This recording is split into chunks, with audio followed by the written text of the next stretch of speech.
전산회계 1급 이제 이번 시간부터는 전산회계 1급의 세 번째 과목이죠. 부가가치세를 살펴보겠습니다. 부가가치세는 세금이고요. 우리 이제 VAT라고 부르는데요. 그러니까 세금은 여러분이 공부하는 게 세법을 공부하는 거고요. 세법은 좀 어려운 거야. 개념이. 일단 우리가 회계를 공부할 때는 잠깐만요. 네, 이제 회계는 글씨가 그랬죠? 자, 회계는 크게 둘로 구분하죠. 재무회계와 원가회계로 나누는데, 재무회계는 나름의 기업회계 기준이라는 게 있고요. 원가회계는 그마저도 없었죠. 그런데 이제 세법으로 넘어오면 이제 법이에요.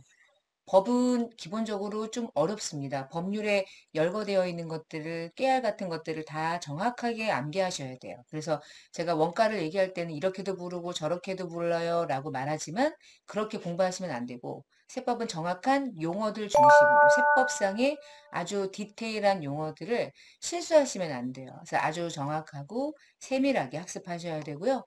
기본적으로 이해를 돕기 위해 여러분이 강의를 듣지만 결국은 암기해야 될 부분들도 매우 상당히 많다는 것도 잘 염두에 두셔야 될 것 같아요.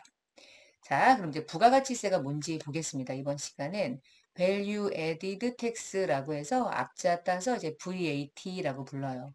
여러분이 이제 뭐 사업자가 아니고 어떤 직장을 다니지도 않고 세무나 회계 쪽에 아무런 그 발을 담그면서 경력직으로 일을 하지 않아도 부가가치세라는 거는 살아가면서 너무나 많이 봤을 거예요. 이런 경우죠. 자, 이런 영수증 많이 보셨죠? 뭐 많이 안 봤다 할지라도 아실 거예요. 예를 들어서 이제 뭐 여기 아시죠? 자, 이런 데 가가지고 뭘 먹었다. 그러면 뭘 마시면 6,600원인데 그 6,600원 안에는 VAT가 포함되어 있기 때문에 사실은 이 금액이 쪼개지면 결제가 된 첫째 전체 6,600원 안에 10% 부가세가 포함되어 있어요. 그러니까 사실은 이 유자 민트티라고 얘기하면 6,000원은 원래 민트티의 음료값이고 600원이 부가가치세고 더해진 금액을 여러분이 음료 한 잔을 마시면서 이제 결제하게 되는 거죠. 그래서 여러분이 기본적으로 뭐 커피를 마시든 무엇을 마시든 부가세는 기본입니다. 근데 6,000원에 600원 이렇게 기재가 돼버리면 소비자들이 야, 세금을 막 이런 생각하니까 대부분이 이렇게 표시는 해주지만 6,600원을 전체 결제 금액으로 그냥 표기하죠. 아무 문제 없어요. 대신에 부분 기재가 됐으니까 이걸 가지고 부가세 신고하는 자료로 사용되는 거죠. 그러면 모든 우리가 소비하는 모든 거래에는 부가세가 붙는구나라고 하면 또 문제가 되는 게 자, 오른쪽에 신용카드 매출 전표를 보면 여기가 지금 교보문고에서 무언가를 샀는데 오른쪽에 보면 금액 부가세 합계란에 부가세가 없죠. 그냥 19,800원이 그대로 합계죠. 얘는 부가세가 없네요. 네, 부가세가 없죠. 왜냐하면 책 샀거든요. 책은 면세거든요. 책은 면세이기 때문에 부가세가 없는 거예요. 아시겠죠? 그래서 이런 거 보시면 이게 기본적으로 부가가치세라는 게 모든 소비하는 자들에게 다 부과되는 건 아니구나. 우리가 책은 아무리 많이 사도 부가가치세라는 세금을 내진 않는구나. 왠지 부가세가 포함된 것 같은 느낌이 들잖아요. 그쵸? 이게 만약에 부가세가 있는 물건이었다면 18,000원에 부가세 1,800원이라고 하면 믿겠어요. 근데 그냥 아니에요. 얘는 그냥 책값이에요. 책값을 어떻게 구성했느냐는 따라가 보면 알겠죠. 우리는 그 책을 판매한 출판사가 아니기 때문에 우리는 그건 모르지만 사실 그래서 부가가치세라는 게 상당히 어렵습니다. 왜 어렵냐면 종류가 많아요. 다 부가세가 붙으면 공부할 거 없는데 부가세가 안 붙는 게 있어요. 되게 지저분하거든요. 자, 부가세는 생산을 하거나 유통을 하거나 각각의 단계마다 A 사업자가 물건 만들고 B에게 주고 B가 또 C에게 주고 D에게 주고 가다가 최종적으로 소비자에게 와요. 그렇게 각 단계마다 생성되는 밸류 에디드에 대해서 부과되는 세금을 우리는 이제 부가세라고 부르고요. 증가분에 대해서 가세하는 거. 가치 증분에 대해서. 말 그대로 가치 부가에 대해서, 부가된 가치에 대해서. 예를 들면 그냥 이미지로 하나 보면 생산자가 부가가치를 1,000원을 창출해요. 그러면 이 생산자가 팔면 이거를 매입한 도매업자에게 이게 결국엔 이자에게는 원가가 될 거고 그래서 또 이런 얘기를 좀 하면 세금 공부할 때 회계를 모르면 세금 공부를 못 해요. 회계를 알아야 세금을 이해할 수 있어요. 기본적으로 다양한 용어들이 다 회계 용어고요. 그것들을 토대로 세금 계산이 이루어진다고 보셔야 돼요. 그래서 세법을 먼저 공부하고 또 회계를 먼저 공부한다? 그것도 어폐가 있어. 세법은 회계를 기본적으로 알고 있다고 전제하는 상태에서 뭔가 세법이라고 하는 용어가 또 여러분에게 활용되기 때문에 기본적으로는 회계 공부가 되고 세법을 공부하는 거고 지금 보시 원가라는 게 나왔잖아요. 그러면 원가가 1,000원이야. 그러면 도매업자는 원가의 원가만큼 팔진 않을 거 아니야. 돈을 붙이겠지. 이 부가가치가 회계에서 말하는 무엇과 거의 비슷한 개념이겠어요. 이익의 개념이겠죠. 마진이라고 부르는. 그러면 도매업자는 1,300원에 팔아. 그러면 소매업자는 그게 자기의 원가가 되는 거죠. 1,300원에 사가는 거니까. 근데 가만히 있나? 소비자에게 물건 팔 때 또 붙이죠. 200원 더 붙여 이렇게. 그래서 마지막 소비자에게 1,500원에 팔아요. 그러면 소비자는 1,500원에 물건 살 때 거기에 부가세 150원이 붙으니까 소비자의 주머니에서 나가는 돈은 1,650원이 되는 거고 이 모든 부가가치세는 결국 2단계, 2단계에서 계속 붙는 거죠. 그래서 부가가치세는 단계마다 붙는 거야. 그런 게 특징입니다. 아까 영수증을 보셨고요.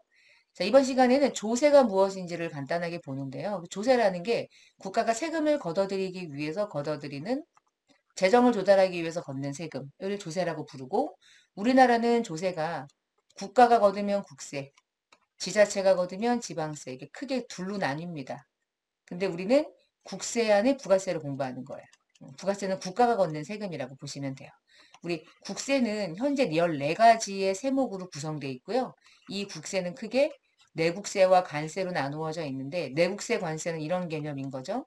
자, 이렇게 경계선이 있고요. 자, 외국이고 우리나라예요. 그럼 내국이죠? 우리나라, 외국, 내국 이렇게. 자, 외국에서 물건을 수입할 때 세관장으로부터 세금을 내라고 통보받는 게 무슨 세금이요? 관세죠. 여러분 관세는 국내에서 발생되어 외국에서 수입하는 시점에 내요. 그쵸? 그래서 국내에서 걷는 세금은 내국세인데 외국에서 수입하는 요 시점에 걷는 것도 국가가 걷거든요. 세관도 국가니까. 근데 요 관세는 요 시점에 걷는 거예요. 그래서 국세가 우리나라 국가가 과세하는 세금은 크게 두 종류가 있는 거죠. 내국세와 관세. 관세는 그냥 관세인 거야. 그래서 자, 관세는 이 자체로 별도로 있는 거고요. 그다음에 내국세는 다 별도로 있는 거고요. 관세는 그냥 관세법이라고 하는 게 별도로 있고요. 자, 내국세는 크게 여러 가지 형태로 나누는데 이 중에 부가가치세가 여기 붙어 있는 거예요. 부가세가. 부가세가 여기. 여러분 살아가면서 소득세라는 얘기 들어보셨죠? 근로자면 근로소득세, 사업자는 사업소득세, 5월달에 신고 납부하는 거는 종합소득세. 자, 법인이 납부하는 법인세, 상속받거나 증여받았을 때 생기는 상증세, 그리고 얼마 이상의 주택이나 토지를 보유하고 있을 때 종합부동산세 납부하죠. 지금 공부할 게 부가가치세고요. 개별소비세라고 하는 게 뭔지 같이 볼 거고, 개별소비세는 이런 거.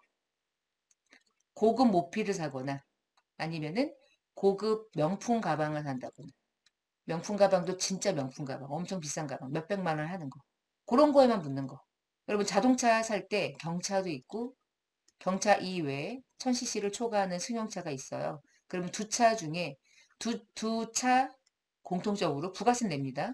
둘 다 부가세 내지만 둘 중에 경차는 개별 소비세를 부과하진 않아요. 개별 소비세는 경차가 아닌 승용차에 대해서만 개별 소비세가 붙어요. 좋은 차라고 생각해.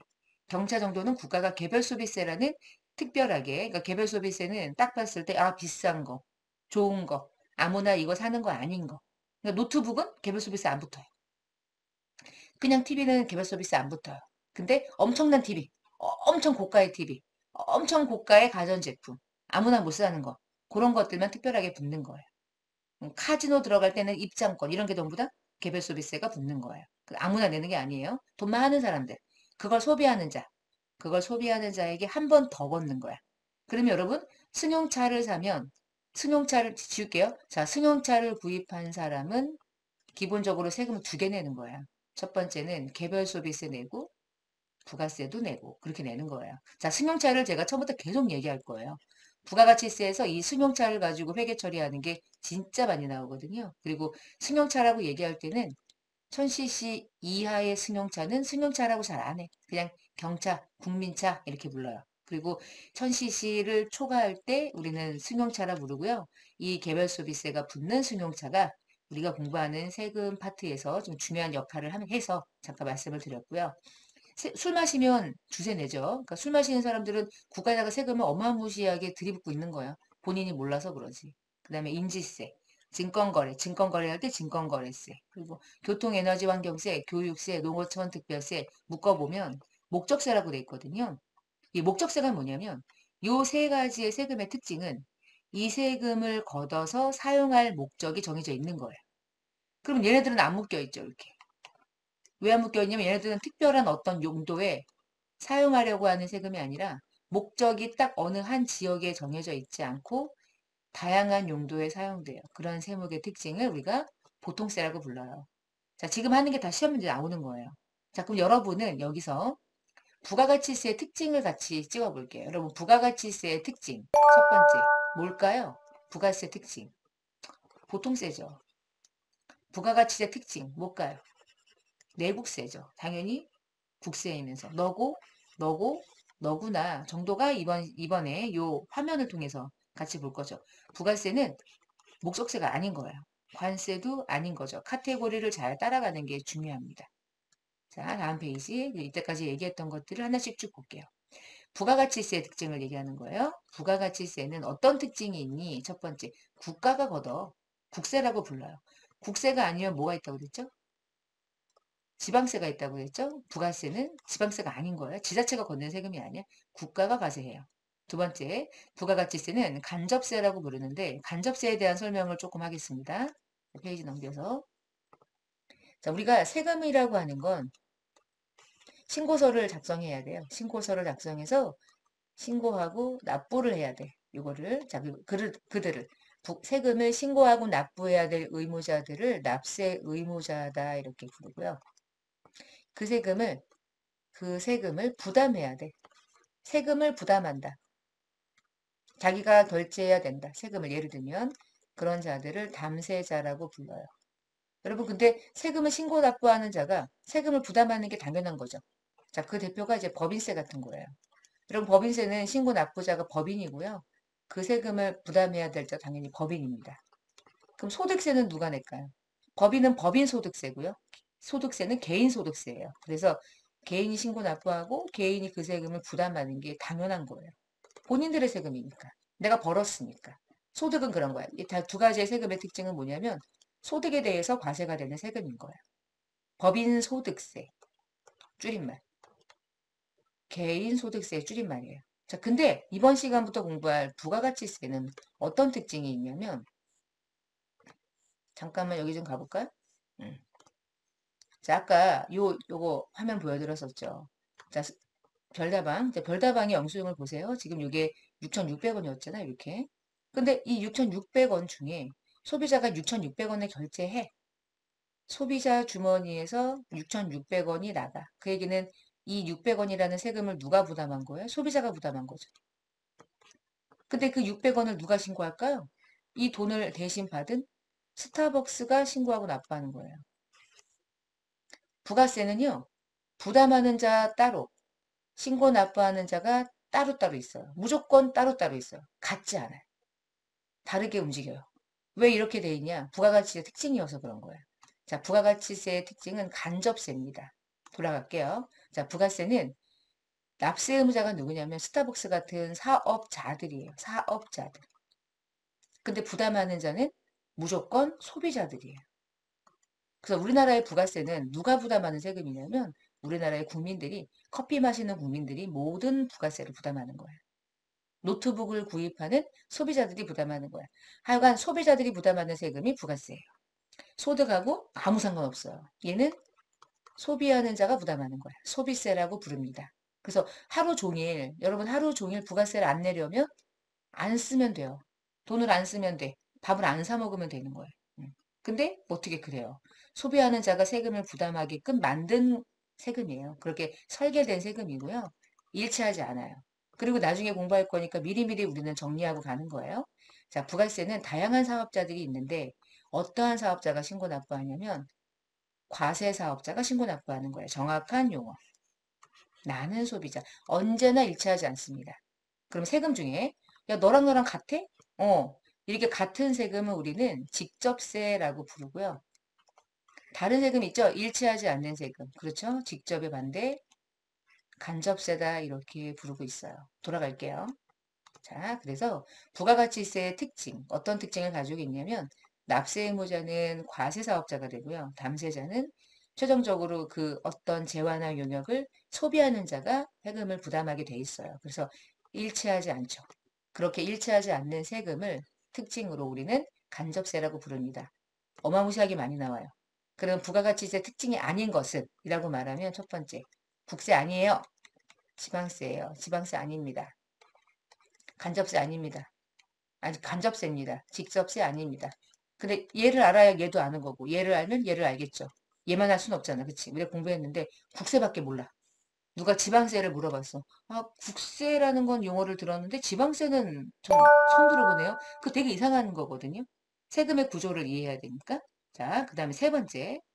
재화나 용역을 소비하는 형태에 대해서 과세해요. 일반 소비세다. 이렇게 부르고요. 아까 얘기했듯이, 소비하는 자가 세금을 부담하기 때문에 커피 마실 때, 지금 커피 마시는 그 당신, 혹시 부양가족이 몇 명인가요? 10명이세요? 그러면 10% 세금 깎아줄게요. 이런 거 없죠. 혼자 살든, 둘이 살든, 셋이 살든. 자, 혼자인데 연봉이 5억이든, 연봉이 1,000만 원이든, 연봉 없이 지금 현재 무직이든, 소득이 있든 없든 상관없이 그냥 붙는 거예요. 부가세는 그런 걸 고려하지 않거든요. 그래서 물세라고 불러요. 인적사항에 대한 걸 고려하지 않아요. 인적사항을 고려하는 세금이 뭐냐면 인세입니다. 인세. 인세의 가장 대표적인 세금이 소득세 같은 거예요. 연말정산 이런 거 있죠? 연말정산. 그런 게 인세입니다. 근데 부가세는 전혀, 절대 인적사항을 고려하지 않아요. 그런 걸 우리가 이제 물세라고 불러요. 그 다음에 국민소득 중에서 소비하는 형태에만 과세해요. 소비형 부가가치세 이렇게 불러요. 이걸 한 공부하는 이유는 부가세는 지울게요. 이거 지울게요 이제. 부가가치세는 시험에서 객관식 문제가 한 3문제 정도 이렇게 출제가 되고요. 그리고 실기 파트에서 메인 매출 입력하는 거 막 이런 거 많이 나온단 말이야. 그러니까 실기도 중요하고 객관식도 중요하기 때문에 상대적으로 뭐 하여튼간 이것저것 다 고려했을 때 회계는 3문제, 세무 2급은 두세 문제 뭐 비슷합니다. 비슷해요. 그렇게. 그래서 실기 파트에서도 상당히 중요하지만 사실은 이론이 어느 정도 되어 있어야지 실기를 할 수 있기 때문에 지금 이 시간에 공부하는 거는 실기를 위한, 아니, 객관식을 위한 건데, 부가가치세를 끝까지 완벽하게 이해하기 위해서 이번 시간이 제일 중요해요. 이걸 모르면 뒤에 따라갈 수가 없거든요. 그죠? 자, 뒷장에 또 있어, 특징. 아까 목적세 아니라고 그랬죠? 목적세 아니고 보통세라고 했던 거예요. 세 번째가 이제 보통세. 얘가 이제 특징을 가지고 있고요. 특별하게 어떤 특정하지 않고 쓰는 거. 그 다음에 다단계 거래세. 단계마다 과세합니다. 모든 단계마다. 아까 얘기했듯이 A, B, C, D 연결되면서 쭉쭉 과세가 되는 특징을 가지고 있고요. 8번에 전단계 세액공제법. 다단계 거래세랑 전단계 세액공제법이랑 같이 제가 설명을 드릴 거고요. 좀 이따. 그 다음 부가세는 몇 퍼센트인지 아세요? 10% 맞아요. 10%예요. 근데 외국에 수출하면 영세율이 붙어요. 잠깐 지울게요. 화면 잠깐 지울게요. 자, 이렇게 해서 이제 이렇게 국경이 있다고 생각해 보시면 이게 이제 우리나라고요. 이게 이제 외국이래요.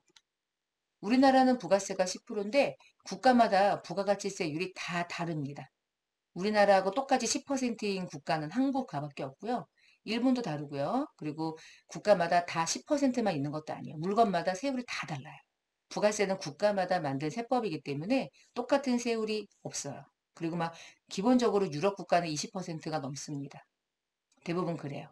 자, 대부분 아주 다양하게 부가가치세 세율을 구성하고 있어요. 예를 들어서 우리나라에서 어떤 이제 우리 국민이 이 외국에서 좋은 물건이 하나 있는 거예요. 근데 이 네모난 물건이 사고 싶어. 근데 이 나라에서 사면은 부가가치세가 8%래. 얼마인지 봤더니 100만 원이야.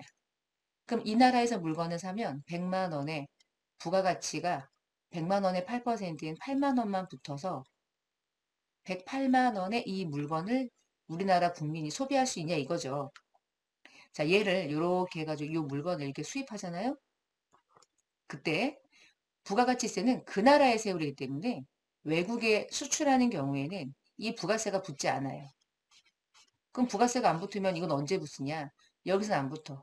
여기서 어떻게 붙냐면 이 물건을 소비하는 자가 이 나라라면 소비하는 나라가 이 사람에게 과세하도록 해요. 그럼 그걸 누가 하냐? 그걸 세관에서 하는 거야. 세관장. 수입할 때. 우리 그래서 수입할 때 세금 크게 두 개 내요. 큰 목록으로. 일단 관세 내고요. 두 번째 부가세를 내야만 통관이 됩니다. 예를 들어 이 물건이 만약에 100만 원짜리다. 세관장이 봐도. 그럼 100만 원에 야 너 관세도 부과하는데 관세 나중에 하고 여기에 10% 부가세 내. 110만 원 중에 너 이거 10만 원 세금 내고 들어가. 왜 내야 돼요? 그러면 너 여기서 안 걷었어? 이건 우리나라뿐만이 아니라 전 세계적으로 똑같아요. 그러면 우리나라의 모든 국민은 수입을 하더라도 물건값이 쌀지언정 부가세는 몇 퍼센트를 내고 평생 살아갑니까? 그러면 정말로 평생 10% 내고 사는 거예요. 10%를 내야만 통관이 되니까. 그래서 우리나라는 부가세가 10%를 부담할 수밖에 없어요. 자, 이 경우는 어떤 경우냐? 수입할 때. 근데 만약에 이제 삼성전자가 자기네가 만든 전자제품을 이렇게 수출하잖아요. 그럼 이 나라가 만약에 부가세율이 15%라고 해볼게요. 삼성전자가 수출하는 금액이 만약에 500억이다.